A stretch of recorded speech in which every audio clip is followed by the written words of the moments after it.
Hello everybody, welcome to the I Am IT Geek YouTube channel. My name is Shabazz Dan. As ever, I am the IT Geek. It's been a minute since I did a recording, if I'm honest. It's a bit of an update. I kind of went away on holiday for a couple of weeks and I kind of scheduled loads of episodes. And when I got back, I just obviously coming back off holiday, a bit hectic, sorry from jet lag. I didn't get any opportunity to continue with this series. So yeah, it's been about a week or so gap between the last video, and we need to finish off topic 5. So we're gonna be finish off topic 5 today and then continue with the series. Roughly almost halfway through the series. So hopefully you've caught up as well with the videos while I've been away. So let's get started with this episode. So this is a Microsoft Cybersecurity Architect exam, the SC100 exam, and this is topic 5, part 3.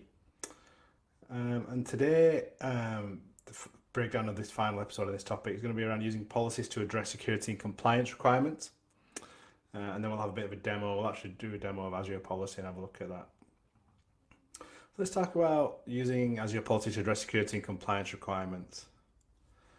So while it's more typical to apply, a policy assignment at a larger scope, users can apply a policy assignment to an individual resource as well. So this is a bit of an overview of Azure Policy. I'm assuming at this point, because this is the architect level exam, so you'll know what Azure Policy is. But essentially, just to remind you, it does evaluate resources and actors in Azure. It does that by comparing the properties of the resources to solve business rules. And those business rules are in JSON format. They're known as sort of policy definitions. We'll take a look at those in demo later. These can be grouped together in the form of a policy initiative, and this is sometimes called policy set.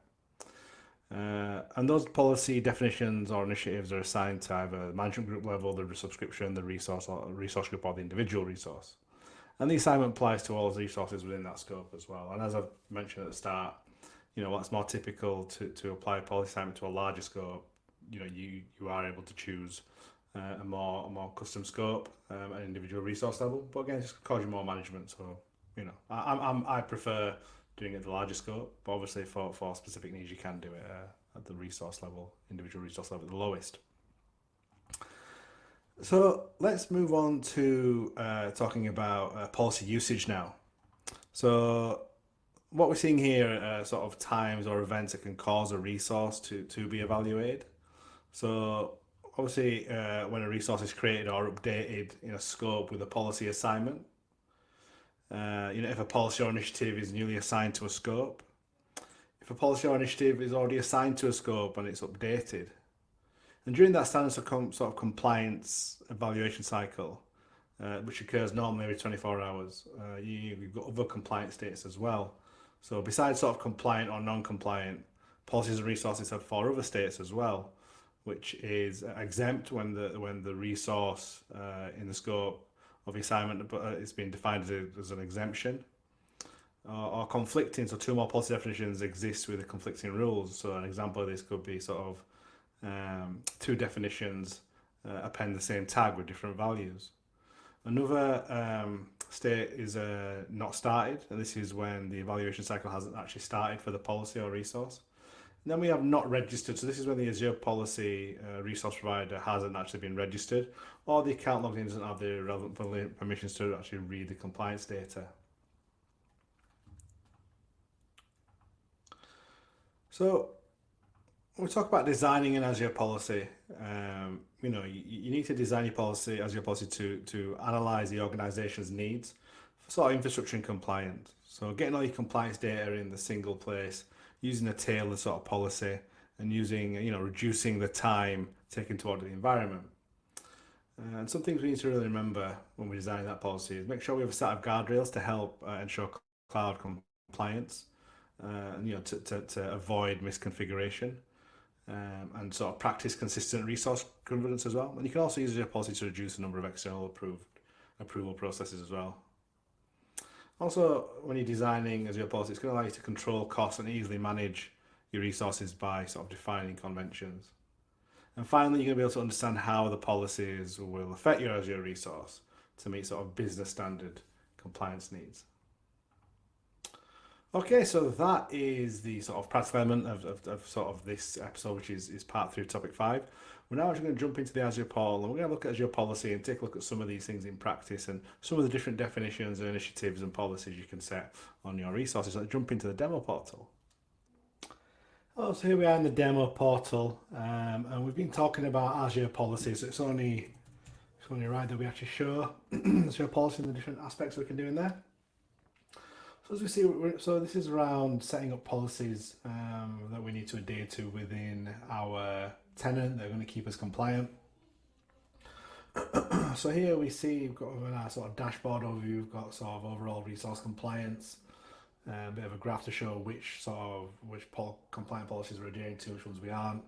And it shows you these sort of non-compliant initiatives and non-compliant policies that we've got as well. We can again see some examples down here of the, for example, as your backup should be enabled, stuff like that. So as we go down to compliance, again, we can see the names of the different sort of policies, and we can assign these policies as well. So we can assign there, and we can assign the sort of policy definitions. These are all the available policy definitions here. We can assign these, can enable them, and then we can do some advanced restraints there, look at parameters, remediations, any messages for non-compliance, and then review and create. We've also then got remediation here, so these are sort of our policies to remediate. And again, we can then actually go into these. We can have complete remediation tasks as well. So we can go into these policies. We can sort of view the definition, and then we can make sure we can action these. So storage accounts need to use private links. We can see all the resources that are affected by that. We can then look at the any events within Azure Policy, so policy events specifically. But here's where we kind of create and sort of author the sort of policies and definitions of the assignments. So these are the existing policy definitions that we've got. And these are also obviously built in, or you can then create your custom on we can do initiative definitions as well, or policy definitions. So again, we can go to definition location and choose a subscription. Give it a name. I give it a description. We can either use an existing category or create a new category.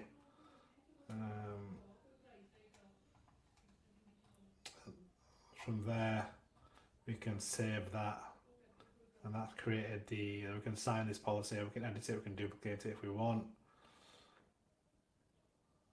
Assign it as we did before.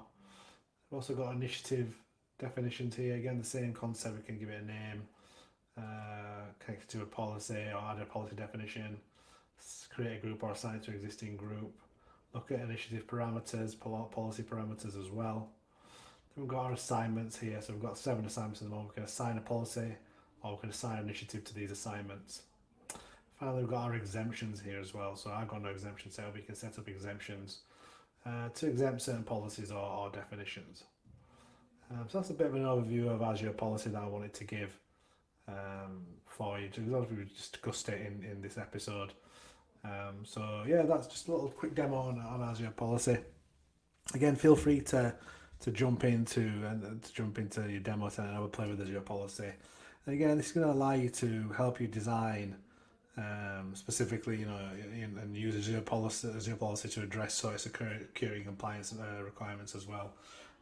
So hopefully you've gained a lot from that episode. That's the end of topic 5. We're going to move into topic 6 shortly, which is more around identity and access management, which will be an interesting one.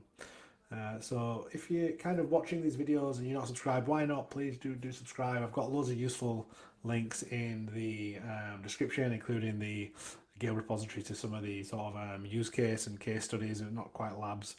Also a link to MeasureUp's practice exam with a discount on at the moment. So yeah, you can purchase that. I definitely remember using MeasureUp. I've used them for my practice exams. Definitely worth doing that in your preparation. And also a link to the Microsoft Learn modules as well. So thank you for watching. Until next time, goodbye.